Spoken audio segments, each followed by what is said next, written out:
حضرت عقبہ بن نافع رضی اللہ عنہ نے افریقہ کے ایک جنگل میں شہر بسانا چاہا تاکہ وہاں مسلمانوں کا لشکر قیام کر سکے۔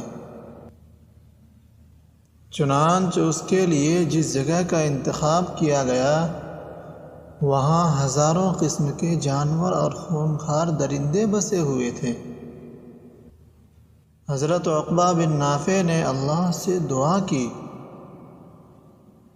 پھر جنگل میں کھڑے ہو کر درندوں سے خطاب کیا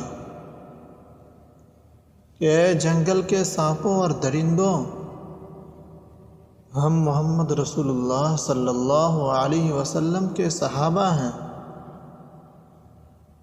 اور یہاں رہنا چاہتے ہیں، لہذا تم یہاں سے کسی اور جنگل میں چلے جاؤ،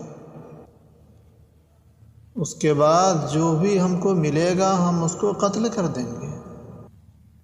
یہ سن کر جنگل کے جانور اور درندے اپنے اپنے بچوں کو لے کر جنگل سے نکلنے لگے اور دوسری جگہ منتقل ہو گئے۔